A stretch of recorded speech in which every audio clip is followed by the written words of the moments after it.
Just in McAllen alone, this year they've had 20,000 drone incidents, and those drones are being used for a variety of purposes. Command and control to see where Border Patrol agents are, and then they can sneak around to, the gaps where the agents are not. The other thing is they use them to drop fentanyl into this country. That was Texas Congressman August Pfluger joining me on Sunday Morning Futures yesterday, warning that the cartels, these dangerous cartels, are using drones to outsmart border agents and also dropping fentanyl in different areas of Texas. 5 illegal migrant buses have pulled into New York's Port Authority just this morning. And now Nantucket is reportedly preparing for migrant flights sent by Florida Governor Ron DeSantis. We also have this exclusive video of yet another secret migrant flight from the Biden administration.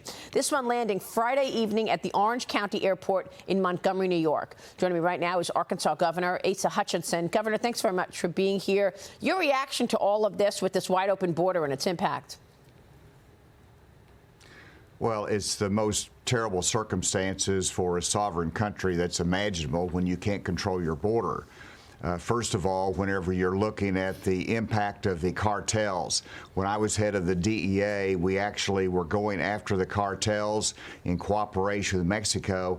Now you see them with the drone flights. They're absolutely in control of that border, and we have to have a strategy to go after those cartels.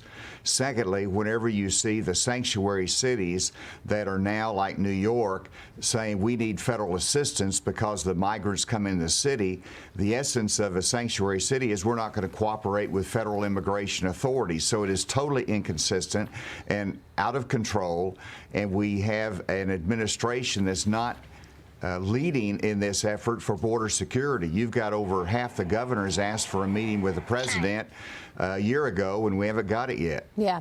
Well, I'm glad you brought up the DEA. You were running the Drug Enforcement Agency because border agents tell me that this drug situation, and DEA officials have told me that this is the worst they've ever seen it. Fentanyl is more potent than morphine. I know that you've been critical of President Biden's marijuana reform plan, Governor, but you haven't really had him talk much about the fentanyl. You put out a statement in part reading the Department of Justice should not issue blanket pardons, but each case should be looked at individually. Biden is simply playing election year politics, sacrificing our national interest to win voters. Governor, explain further as you see this reform on marijuana and no conversation whatsoever of what I'm calling the poisoning of America. This is not overdoses. This is actual poisoning of America. And these cartels who are taking home $200–300 million a week are dropping fentanyl throughout Texas using drones. Well, and that fentanyl winds up in Texas, but it also winds up in Arkansas and across this country, causing enormous deaths. There's 2 individuals in the last 30 days that I've known that have died because of fentanyl being laced in the drug. It is a serious health and life and death issue that we face. And right now, whenever you have the president saying we're going to prioritize giving pardons for those that have previously been convicted of marijuana possession, I have used my pardon power as governor to cleanse the record of those that have drug offenses that are long past.